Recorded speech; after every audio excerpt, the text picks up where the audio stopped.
कारण की हे प्रजावर तुम्ही आहात म्हणून मी या राज्यामध्ये राणी म्हणून वावरते. हो, सर्व प्रजाजन या राजा मणिपाल यांचे जयघोष करताय आणि का करू नये, कारण की मला आनंद झालाय खरा आणि तू का होऊ नये, कारण की कळू लागलाय तेव्हापासून एकनिष्ठेने भक्ती केली ती माझ्या देवाची हो. म्हणूनच आमचा संसार सुख आणि समाधानी चाललाय. आमच्या जीवनात कोणत्याही गोष्टीची न्यूनता आजपर्यंत बसली नाही. सदोदी लक्ष्मी आमच्या कर्णात देण्यास तत्पर ठरले. हो खरंच आई बाबांच्या शिशुकुलात मी लहानाची मोठी झाली. योग्य वयात माझा विवाह राजा मणिपाल यांच्यानी थाटामाटात लावून दिला आणि मणिमंगळसूत्र मी माझ्या गळीत आणि पती हेच परमेश्वर त्या दिनापासून मी समजलं. परंतु त्यांचीच मार्ग प्रतीक्षा करते. अजून आढळत कसे नाही. किती पाहावे तरी किती वाटत. म्हणूनच काय म्हणते माहिती आहे,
सद्गुणी सद्वर्तनी सत्शील काय सांग सात्विक धार्मिक बरोबर दृष्टीने वागणारी अगं काय संसार हा खराच नेता असतो हो संसारापती रमण होण्यासाठी जी स्त्री मनाच्या एकाग्रतेने पती परमेश्वर मानून त्या पतीच्या चराची एकाने सेवा करते हो तिच्या मनातील असा विचार भावना परिपूर्ण करणे ही पतीची जबाबदारी नक्कीच आणि त्यात फक्त आम्ही 6 वर्ष केले हे केवळ तुझ्यासाठी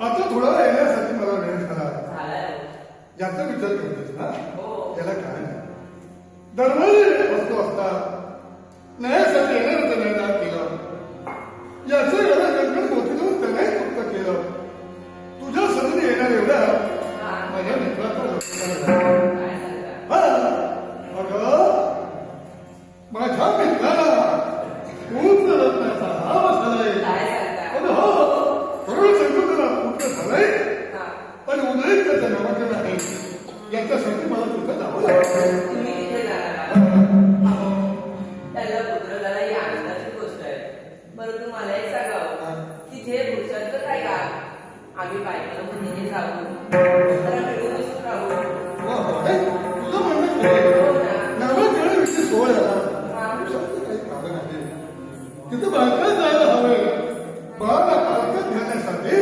स्त्रिया जातात पण काय आहे हा मी जर त्याला माझ्यासोबत तुलाही तिथं नेलं हा ही जबाबदारी कोण सांभाळणार ते तर आहे तो आणि म्हणून मी तिथं जाणार आहे मी येईपर्यंत या राज्याची सारी जबाबदारी तुझ्या हाती देतोय काही कमी पडता कामा नाही न्यायासाठी आलेले लोक न्याय द्यायला होय याची मला भरभरून द्यायला होय